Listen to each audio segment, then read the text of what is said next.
初，你能听到吗？顾念初，你在不在？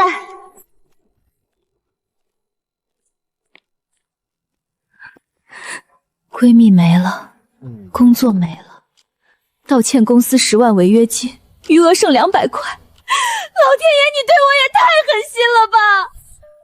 念初，是你回来了吗？谁在说话？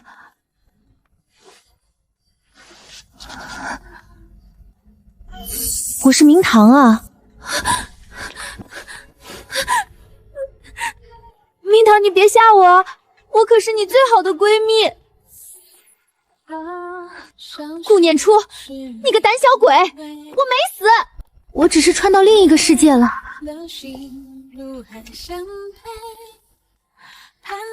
真的是你吗，明堂？你说你穿到另一个世界了？我现在在一个叫昭明的古代，穿成了一个冷宫废妃。这里在闹饥荒，我快饿死了。古代冷宫饥荒，对，这铜镜好像能传东西，你试试给我传点吃的。怎么传？你想着我，使劲想。传过来了，念初，你真传过来了。明堂，你真没死？当然啦，念初，我想到了一个逆袭致富大道。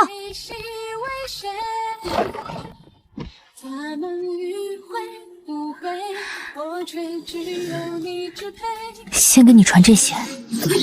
你刚才说那个致富大道是什么？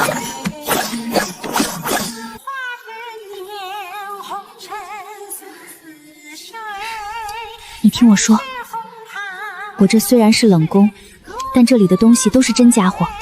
我把这边的东西传给你，你拿去卖，说不定还能被当成古董，然后用钱买粮食给我。粮食多了，我就能从这里出去救更多的人，咱俩一起翻身。那你试试传过来，随便什么都行。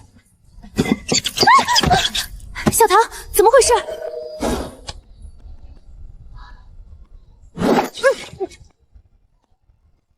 夜壶，冷宫里能翻出碗和夜壶，已经很不错了，好吗？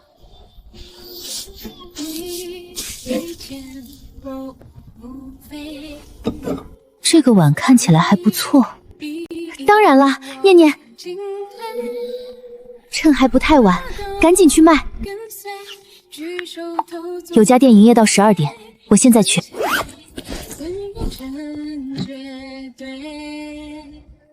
明堂，你等着我，肯定等你，小心点，别被坑了。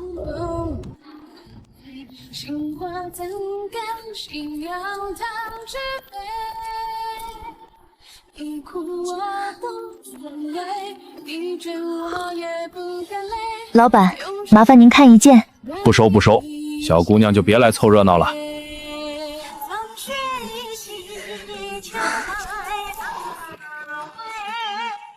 老板，打扰了，我这里有件东西，您看看。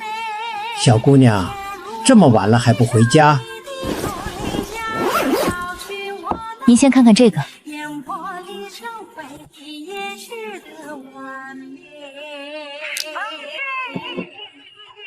小姑娘，你这碗哪里来的？家传的。你家是做什么的？种地的。这釉色，这彩绘，这器型，我干了40年，见过上万件东西，从没见过这种工艺。这东西貌似不属于任何已知文明。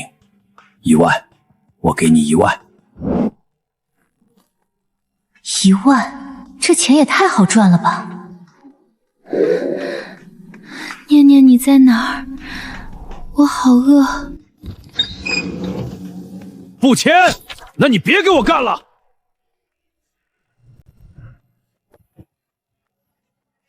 我再去问问别家。等等，1万2。1万5，就这个价了。这条街你随便去问，没人敢收来历不明这个程度的东西。只有我。成交，但是我要现钱。小姑娘，你不太像种地的。您刚才说不属于已知文明，这世上真有我们不知道的文明？做这行这么久，我见过很多解释不了的东西，但你这个是最解释不了的。周老板，以后可能还要麻烦你。要是还有这个年代的东西，一定先来我店里。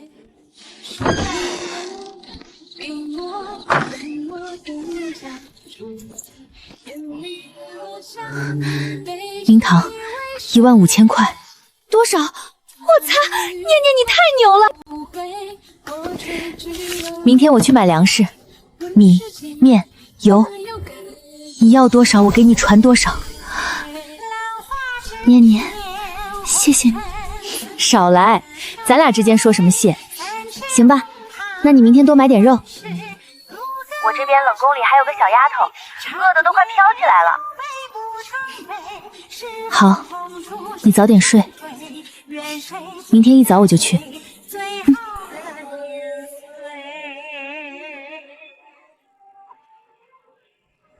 这个以后不用了，你还活着。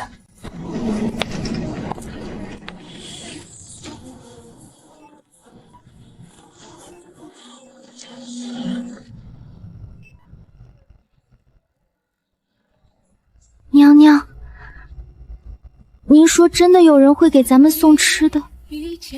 放心，你就等着吧。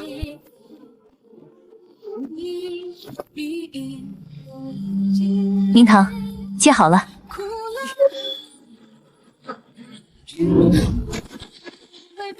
娘娘，您是神仙吗？当然不是，但我有一个比神仙还牛的闺蜜。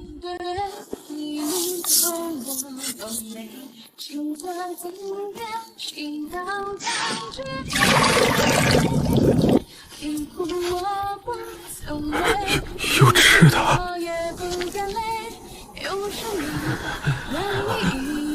拿去，1人1碗，不够还有。娘娘，娘娘是良神下凡，是良神娘娘。有锅的自己回去煮，没锅的来这儿。我这儿有粥。良神娘娘大恩大德。别磕，留着力气吃饭。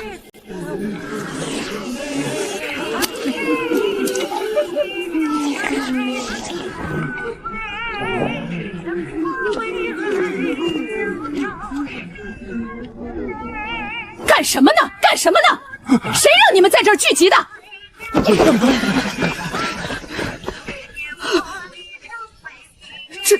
这是哪里来的？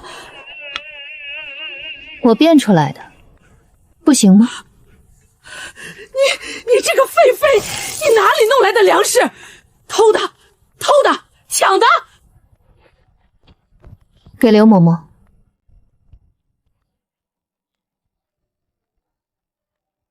刘嬷嬷，你在冷宫当了这么多年管事，朝廷管过你一顿饱饭没有？我不偷不抢，这粮食干干净净。你要是想吃，坐下来吃就行了。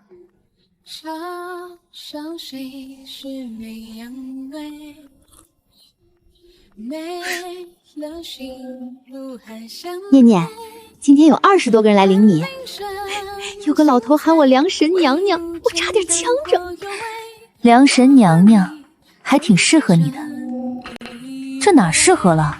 我之前就是个送外卖的。不过念念，我把粮食分出去的时候，那种感觉简直不要太爽。你那边粮食还够多久？省着吃能撑1周，但是来的人会越来越多。那就继续买。你那边稳住人，我这边继续卖东西。你上次那个碗卖了之后，老周还在等着下一件。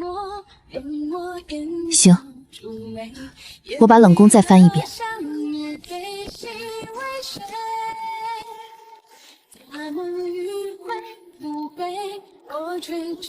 这是我做的。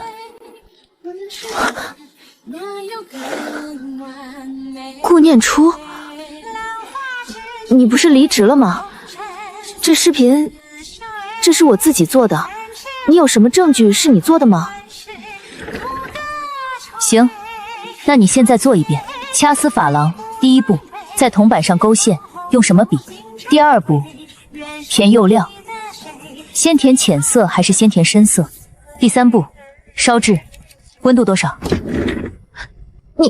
你凭什么考我？因为这个视频里每道工序都是我的手法，连左下角那个弯线的习惯都是我的。你剪了我的视频，署了你的名，你连视频里做的是什么东西都不知道。我去，还真是抄的。你等着！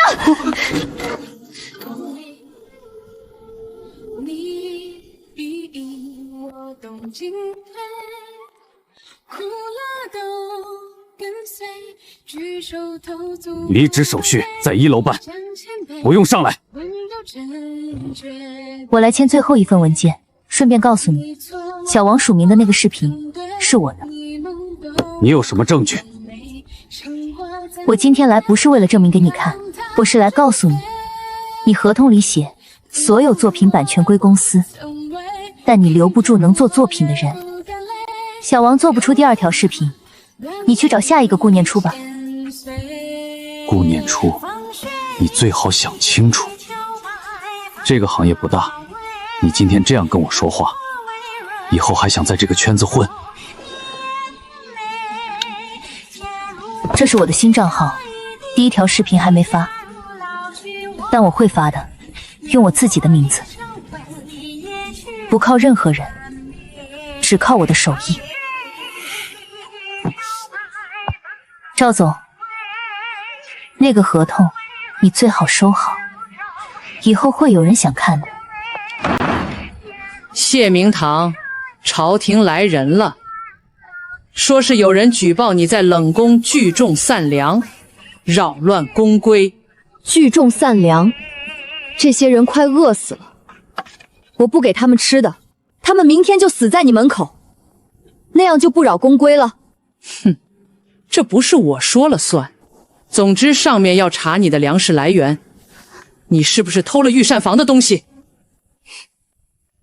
小翠，把那袋米搬出来。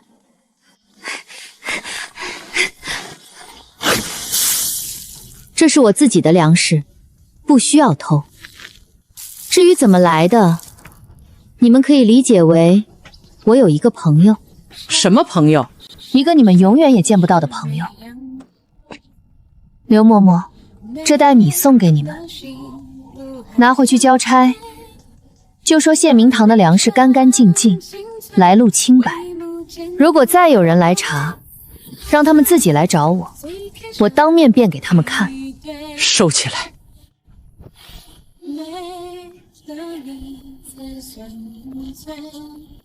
后面不会再有人来查了。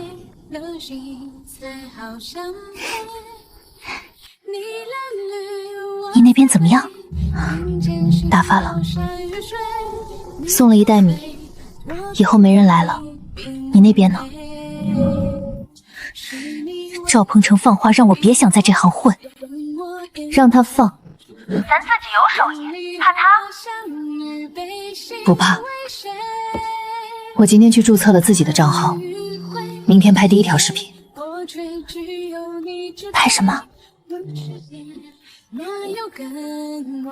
拍这个，标题就叫“闺蜜从古代寄来的神秘工艺品，拆给你们看”。那你可别把我供出来，放心。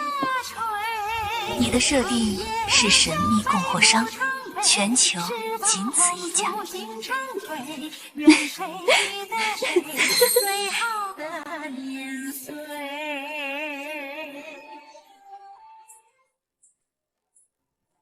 大家好，我是念初。今天不教做手工，今天给你们看一件东西。这个香炉不是现代仿品，你看这个铜质，这个包浆，还有这个纹饰，这是掐丝工艺的古代做法，现代机器做不出来这种不规则的纹理。我也不瞒你们，这东西不是我做的，是一个朋友从很远的地方寄来的。他说这个东西有几百年的历史，上面这个铭文不属于任何已知的文字体系，甲骨文不是，楔形文字不是，古埃及圣书体也不是。我问过几个搞文字研究的朋友，没人能认出来。下次视频我会用手工艺的视角给你们拆解一件新的东西。如果你们想看，点赞关注。我叫念初。我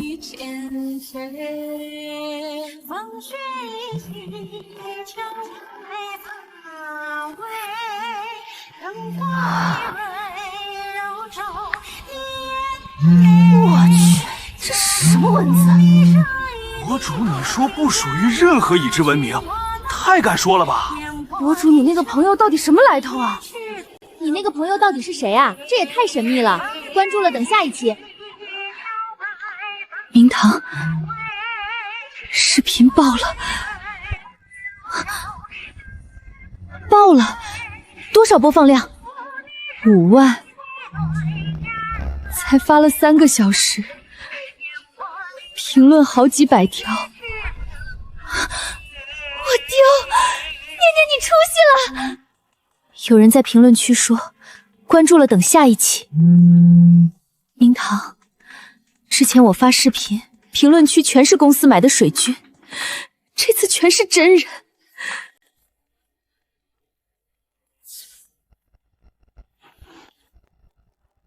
你查一下顾念初，他最近接触了什么人？那些东西是从哪里来的？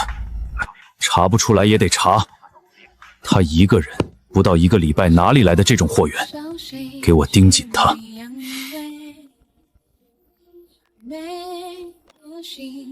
念念，我今天又收了几个机密。有个老太太拉着我的手，说她儿子在前线打仗，不知道还活没活着。我把米给她的时候，她哭了半天。前线，你那边还在打仗？外面在打，饥荒加战乱，这个王朝快不行了。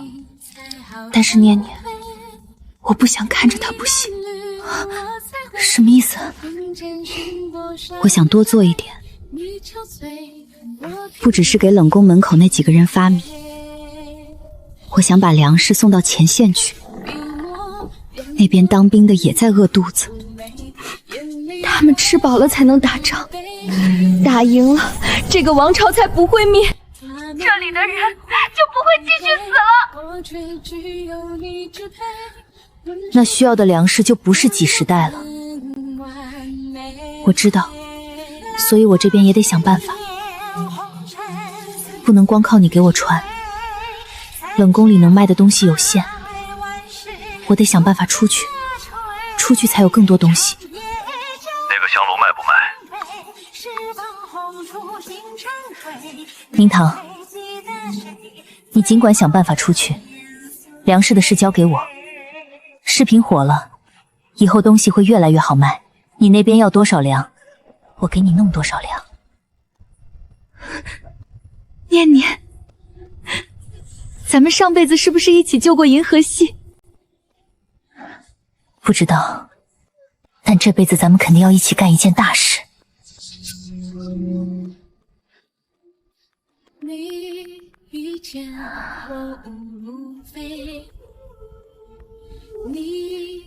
宣冷宫废妃谢明堂觐见。举手投足不违背，向前辈，人都是绝对。参见陛下。你就是那个能变出粮食的女人？是。陛下，此女乃冷宫废妃，满口妖言，不可轻信。若真有此等本事，为何不早说？陛下，我不需要解释，我可以当面辩，就现在。我需要一个人来检查，这布上什么都没有。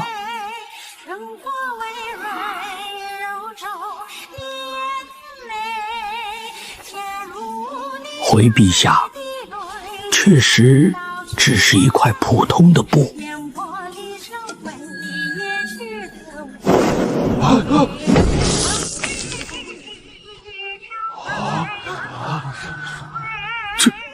这怎么可能？是真的米，臣亲眼所见。陛下，这袋米我请求送到灾区，谁都不分，先给前线的伤兵。准。谢明堂，你有这本事，为什么现在才站出来？因为之前没人信，现在我想出去，我想带着粮食去灾区。陛下，冷宫门口那些饥民，再不去人就死光了。准你去，但你是废妃，不能以妃位出行。朕给你一道旨意，以钦差之名赴灾区赈灾。谢陛下。1个月前，就是我让人在谢明堂的宫里放了巫蛊之物。陛下最恨巫蛊，当场就把人打入冷宫。我以为那个女人会在冷宫里悄无声息地饿死，却没想到谢明堂站在朝堂上凭空变凉。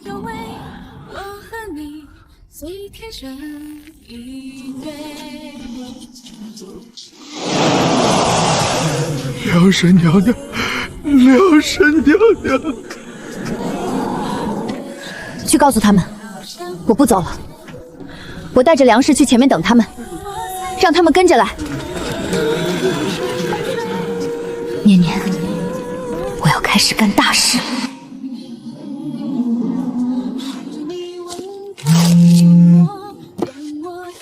周老板，小姑娘，上次那个香炉有大客户想要，不止一个，你那边还有多少？有是有，但是价格好谈。你这个东西怎么说呢？圈子里的收藏家都在打听，我都不知道该不该告诉他们实话。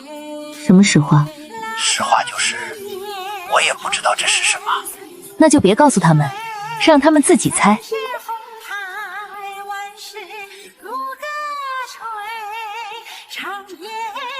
明堂，你那边到底还要多少粮食？尽管说。今天给你们拆一件新的，这件东西的来历我不能说，但它的工艺我可以给你们讲明白。你看这里，簪刻工艺，用的是簪子和锤子，一刀一刀敲出来的。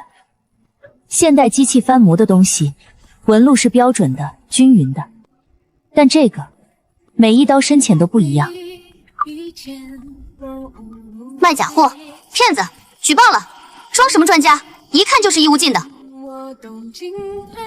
有人说这是义乌进的。行，我现在做一遍给你们看。掐丝珐琅、勾线、填釉、烧制，全套，不剪辑，直播做。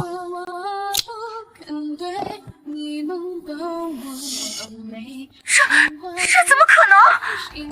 等等，我没看懂这什么工艺。黑子呢？怎么不说话了？我的天，这手也太稳了！黑子出来走2步，这是真功夫，我跪了！关注了，关注了！现在谁还想说我是假的？女王，黑子脸都打肿了，已关注已推荐，从今天起我就是你的粉。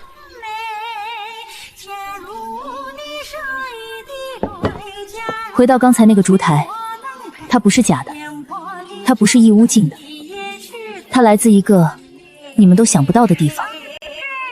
下次直播我会再拆一件，想看的话关注。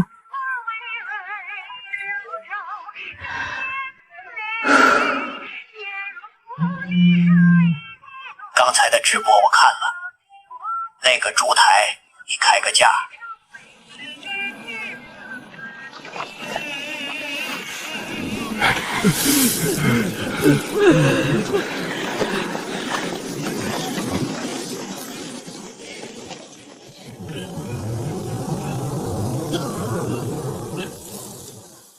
粮草到了没有？将军，朝廷已经2个月没有运粮过来了，探子说下一批还要半个月。半个月，我们的兵还能撑几天？有人来了，一个女人带着好多粮车。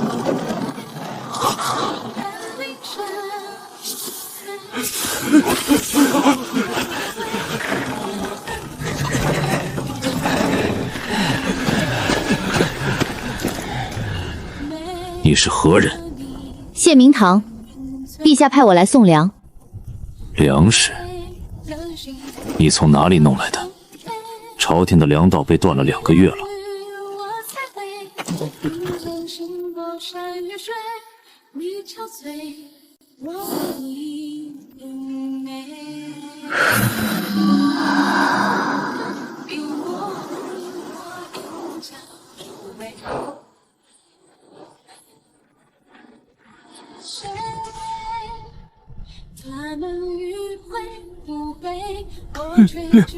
粮食，真的有粮食，是粮神，粮神下凡了！末将萧衍，谢姑娘救命之恩。不用跪，吃饱了帮我打仗。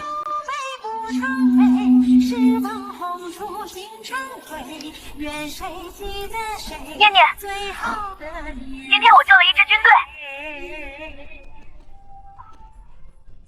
军队？那个将军叫萧衍，长得还行。就是话太少。我说吃饱了帮我打仗，他居然就真的只回了一个是，一个字都不多。你那边越来越像回事了。是啊，所以我得多要点粮食。前线那座大营得我管饭，冷宫门口的饥民也得管。人越来越多，光靠你买的那点儿，流水一样就没了。我刚卖了那个烛台，3万，明天全部买粮。你那边尽管用。念念，你还记得咱们小时候在后山挖铜镜那天吗？记得。你说挖出来的宝贝要一起用一辈子。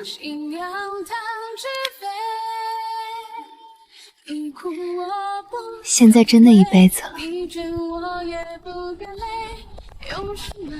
顾念初，你以为账号做起来了就万事大吉？你看清楚，签的合同上写的是所有作品版权归公司。你现在发的每一条视频，用的每一件东西，版权都是我的。那些东西不是你公司的，是我朋友的。你朋友？你不如告诉法院，你的朋友是什么供货商。识相点，把账号交出来，不然我告你违约。这笔违约金你背不起。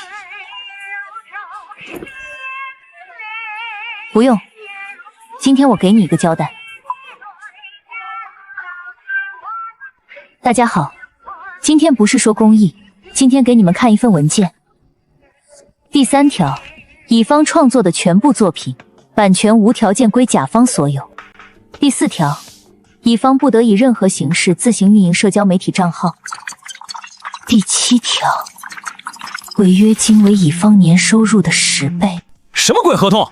这不是卖身契吗？哪个公司这么黑？博主，你是不是被坑了？这家公司叫鹏程传媒，老板叫赵鹏程。他们签了57个创作者，每个人的合同都一样。我今天在这里不报警，不告他，我只做一件事，让所有人看到这份合同。至于你们怎么判断，自己看。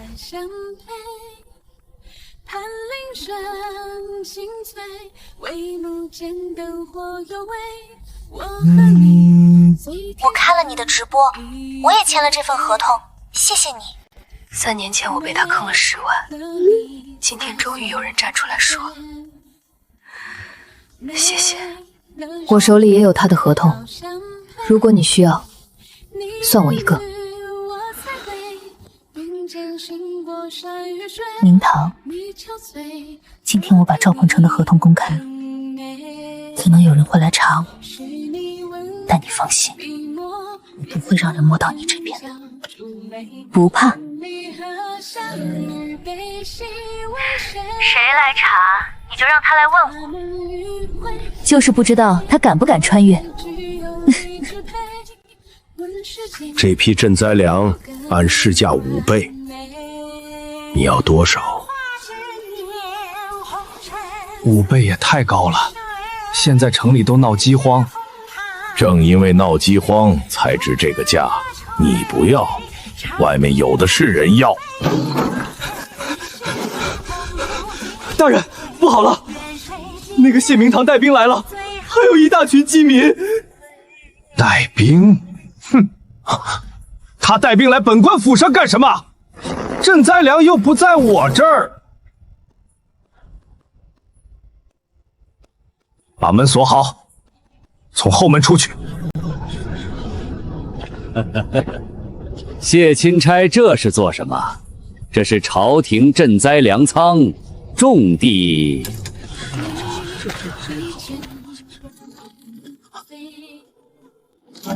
粮仓种地，门从里面锁。王大人，你是不是在里面放了什么东西？钦差说笑了，这是规矩。有人在码头看到你的管家装船11车粮食，船上登记的货物是私粮，但麻袋上印的是赈粮2字。王大人，赈灾粮是朝廷拨给灾民的，你印着赈粮的袋子装的是私粮，往码头上运。萧将军，砸门。是。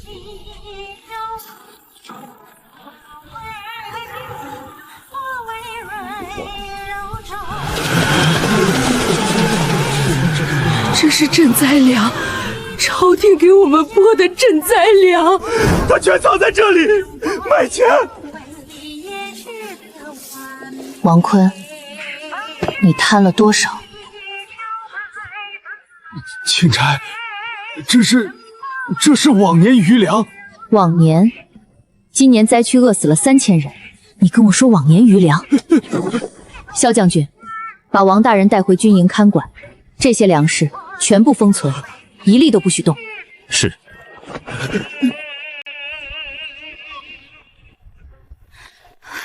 娘娘，皇上说被谢明坛抓了，码头上11车粮食全被劫了。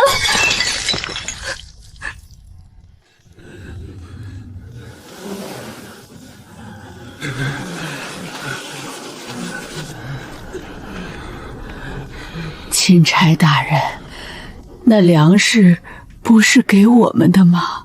王坤的粮食是赃物，要等朝廷处置。但你们的粮食，我自己有。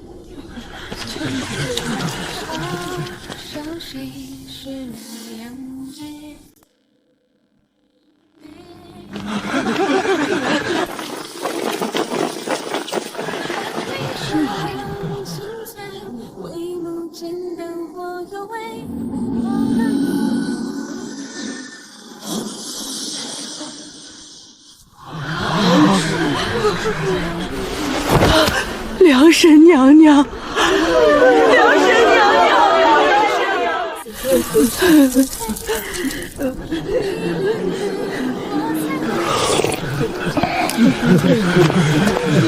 小野。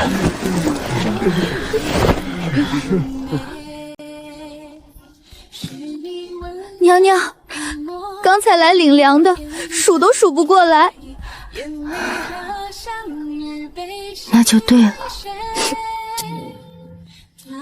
钦差谢明堂抵灾区3日，发粮万斤，救饥民逾5000。另查户部尚书王坤私吞赈灾粮逾3万斤，人证物证俱在。传旨，革去王坤户部尚书之职，交由刑部彻查，其名下粮仓全部充公。谢明堂赈灾有功。这个女人到底什么来头？娘娘，户部户尚书王坤被谢明堂的人抓了，码头上11车赈灾粮全被劫了，那批粮有一半是帮您运的。王坤供出我了？还没有，但谢明堂查得紧，王坤能撑多久不好说。谢明堂，又是他。娘娘，这个女人不是早就被打入冷宫了吗？怎么会？我以为她会在冷宫里饿死，结果她不仅没死，还出来了，变粮、赈灾、救军队，现在连王坤都被她端了。一个人从冷宫里爬出来，2个月做到钦差的位置，她接下来要做哪里，你看不出来吗？娘娘的意思是，她已经端掉了我宫外的钱袋子，下一个就是我。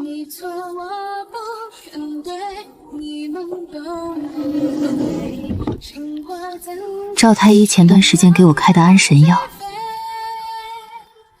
去把御膳房试菜的小安子叫来，别让人看见。谢姑娘此次赈灾，救了数千饥民。本宫听说你能凭空变出粮食，在座的诸位大人，有不少人亲眼见过。今日是庆功宴，不知谢姑娘可否再施神迹，让大家开开眼界？可以。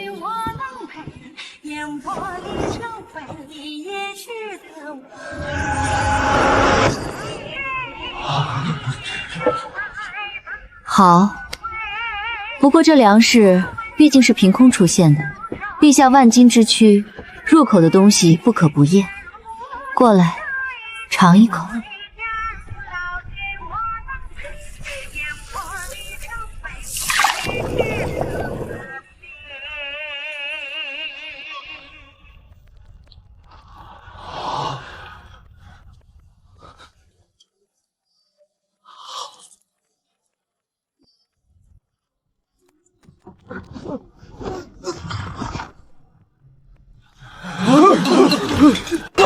这粮有毒！谢姑娘，你的粮食里怎么会有毒？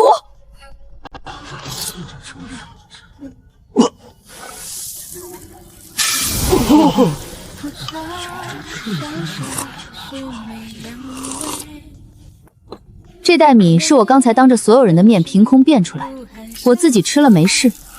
小太监在吃我的米之前吃过什么，喝过什么？贵妃娘娘，你让他尝米之前，他离你只有3步远。传太医。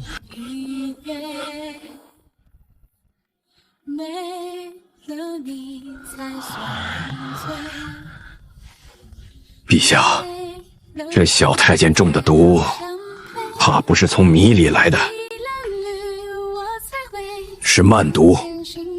毒发需要2到3个时辰，按时间推算，他是在今天中午之前被人下的毒，跟刚才吃的米毫无关系。贵妃娘娘，小太监中午之前中的毒，你让他来尝我的米，算好了他这时候会发作。这局是冲我的粮食来的。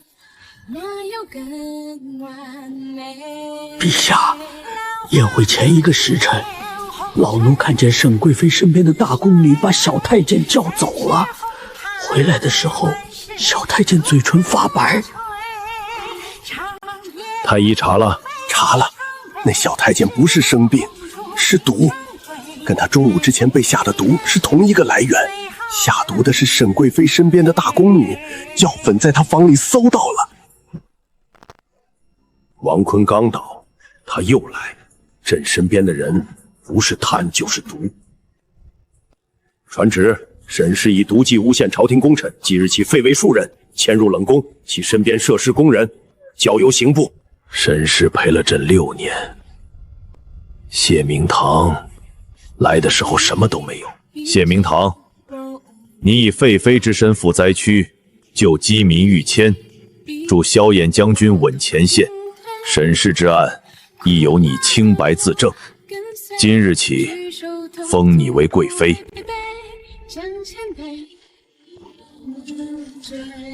臣妾领旨。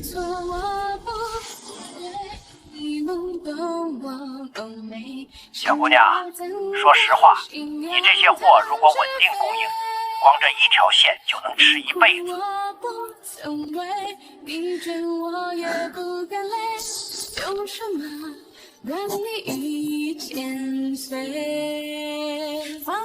念念，我当贵妃了，牛啊你！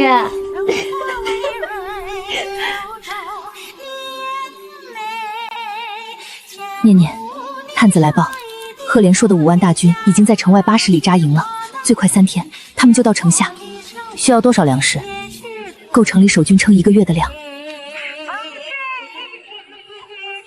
够，你等着。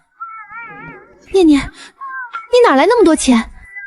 你给我的那些东西，我全卖了，还有预付款。念念，等我这边打完仗，我把整个皇宫里能搬的东西全给你传过去。那我可得给自己留几件好的。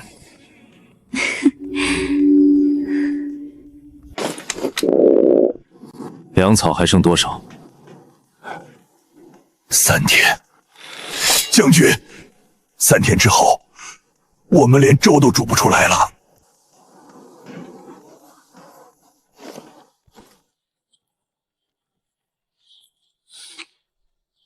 贵妃娘娘，城墙上危险。我知道，我来不是为了看风景。赫连硕分3路围城，北门、东门、西门。南门是我们唯一能通后方补给的路，但他的骑兵速度太快，我们只要出城运粮，就会被劫。不用出城运粮，粮草的事交给我。萧将军，你只需要做一件事。请讲。3天后，当城墙上堆满粮食的时候，让你的兵吃饱，然后打出去。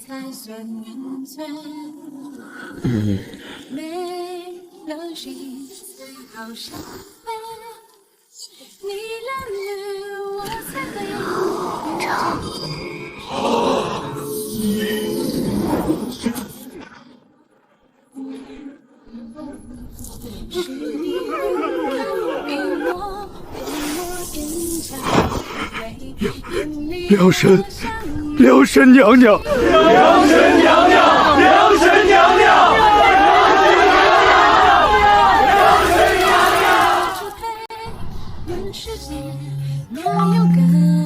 已经打包好了，明天寄走。念念，城墙上堆满了，整个城都在喊梁神娘娘。念念，你听到了吗？全城都在喊。听到了。你把钱全花光了是不是？等我打完仗，你过来。我请你吃御膳。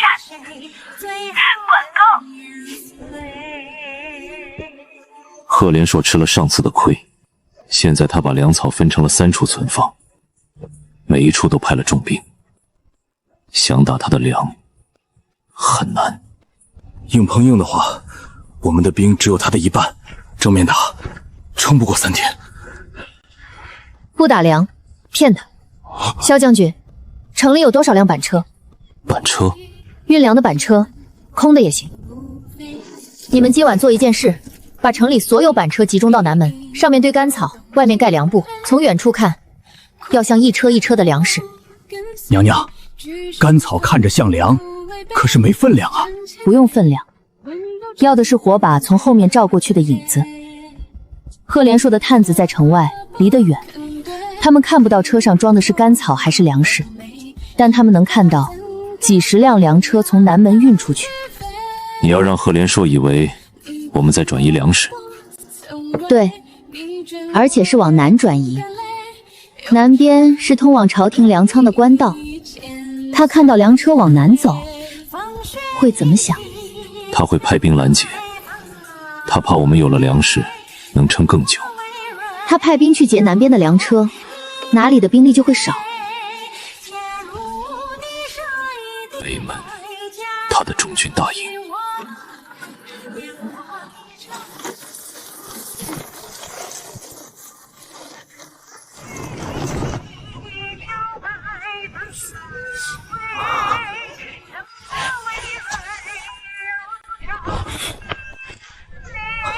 将军，南门有动静，几十辆粮车正在往南边的官道上运。半夜运粮，但昭营城里的粮草不是早就该断了吗？属下亲眼所见，几十辆粮车，火把照的整条官道都亮了。不管粮从哪里来的，不能让他们运出去。传令，调3000骑兵去官道，不管你用什么办法，把那些粮车全给我截下来。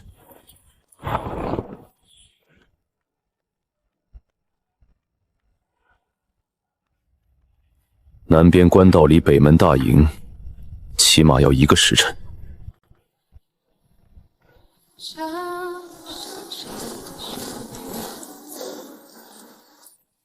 3000骑兵去了南边，营中兵力少了1/3。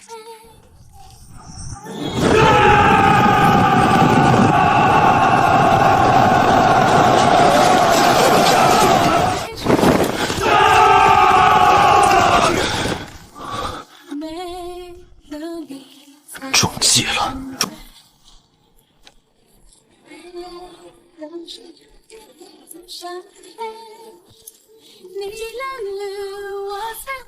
北门拿下，敌军后撤15里。南边的空粮车呢？安娘娘说的，赫连硕的3000骑兵追到官道，发现了一堆板车和干草，粮部堆在路边，上面压了一块石头，石头底下有张字条。字条？我没留字条。字条是末将留的，上面写了5个字：甘草好吃吗？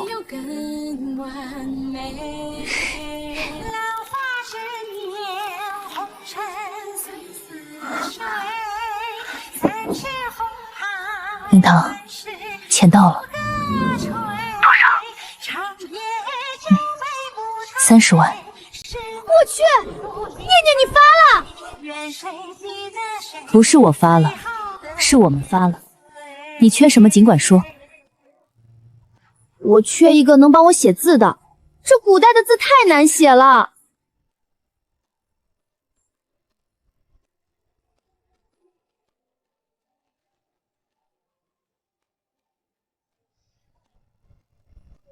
这些合同我看完了。第3条，版权无条件归甲方；第7条，违约金为年收入10倍。这2条按照现行法律，属于显示公平的格式条款。你们如果起诉，胜诉率很高。但我要提醒你们，打官司需要时间，快则半年，慢则1、2年。你们能不能等？不止打官司，我们想举报。他的合同模板套了57个创作者，不是个案，是经营模式。这种属于什么性质？如果证据充分，涉嫌利用格式条款侵害多名劳动者权益，市场监督管理局可以立案调查，严重的话，吊销营业执照。我们7个人的合同都在这里。他威胁我的微信记录，我也存了。其他人的聊天记录、转账记录、银行流水都在。我签那份合同的时候刚毕业，被坑了3年。我一直以为是我自己的问题，今天才知道不是。我爸妈到现在都不知道，我离职还倒赔了8万。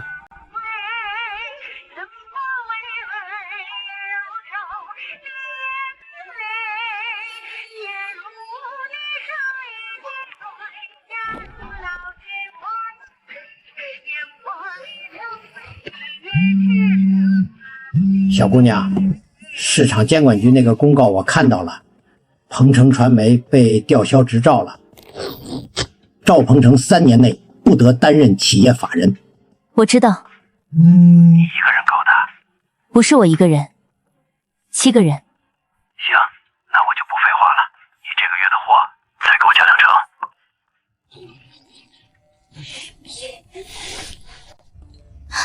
念初姐，市场监管局公告下面有人问我们能不能接其他受害者的案子，我回什么？回，可以，让他们把合同发过来。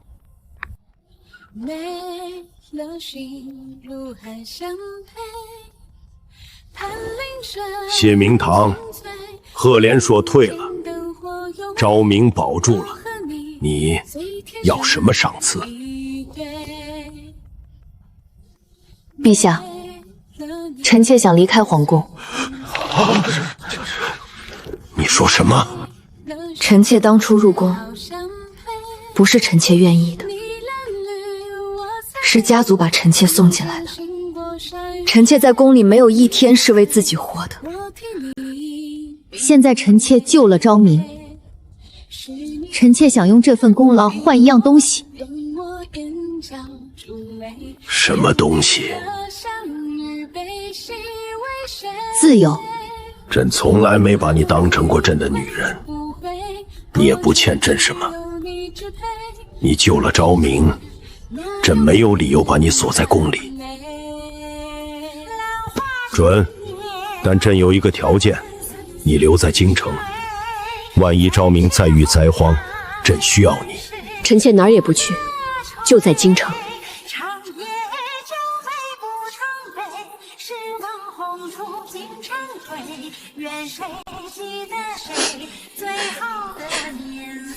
哭什么？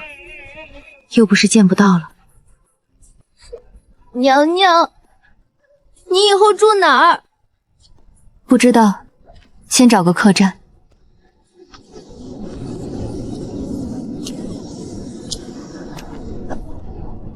萧将军，你怎么在这儿？末将已经不是将军了，今早递了辞呈，陛下准了。为什么辞？打了12年仗，够了。况且京城里多了个没有住处的女人，末将怕她被人欺负。一个打了12年仗的将军，来给一个废妃当保镖。你一个人救了一座城，末将一个人守你一个，够了。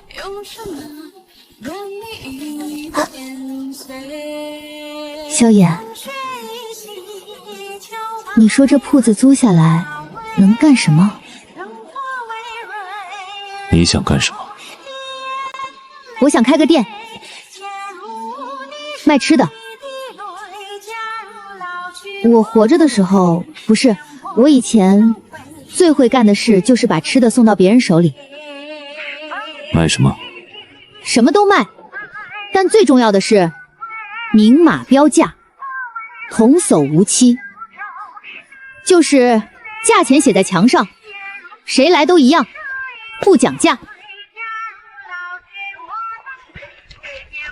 先租下来，明天开始收拾。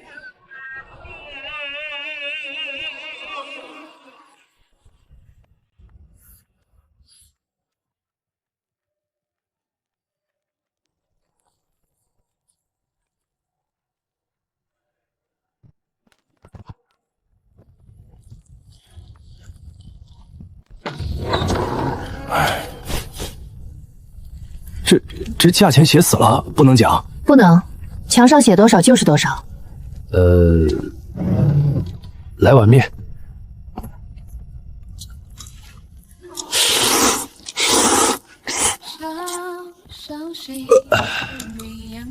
老板娘，再来一碗。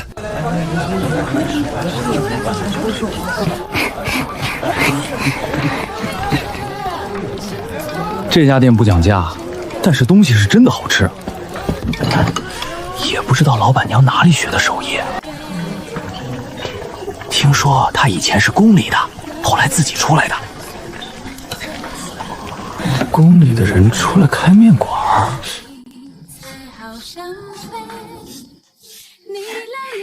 念念，铺子今天翻台了5轮，你现在可真要成富婆了呢。对呀，多赚点钱给你备嫁妆。这么说的话，我也得努力了。你可比我快多了。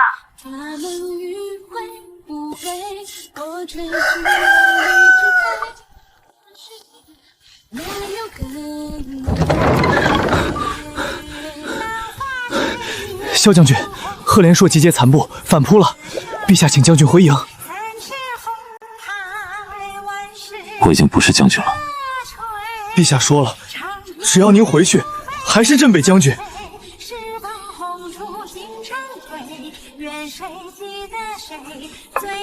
去吧，你打了12年仗，不是为了在铺子里劈柴的。这间铺子，等你打完回来，我还开着。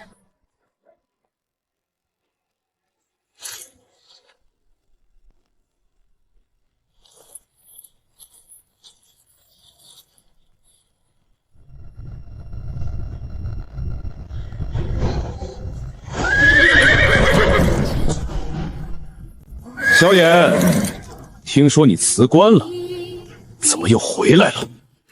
回来打完最后一仗。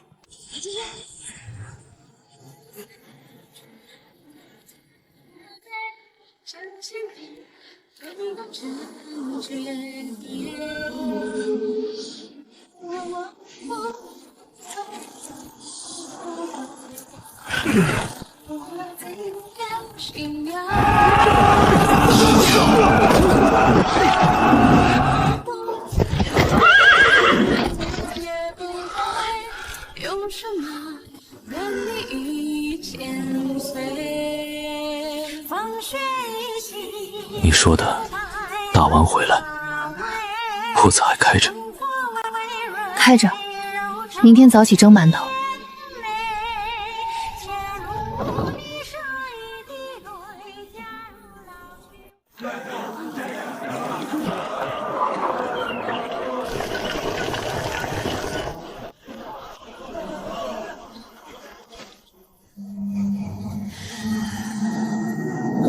怎么这么烫？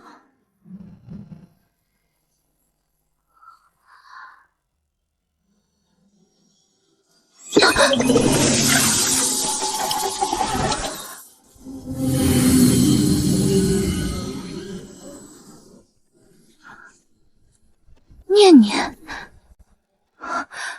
明堂，我看到你了。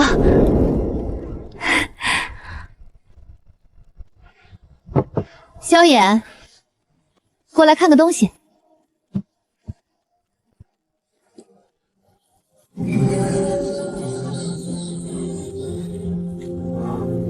这是我闺蜜，我跟你说过的，那个帮我变粮的人。多谢。若不是你的粮食，昭明早没了。你就是萧衍。明堂说你长得还行。念念，我说的是还行，不是这个语气。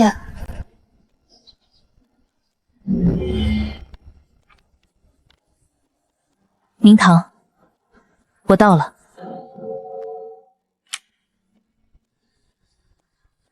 树还在。比记忆里矮了一点。明堂，你不回来了？不回了。念念，我在这边有个铺子，有个人天天帮我劈柴，有小崔帮我端盘子，我觉得这里就是我的家了。但你能过来，这门随时开着。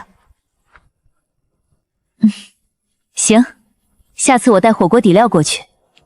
你那边灶台够大。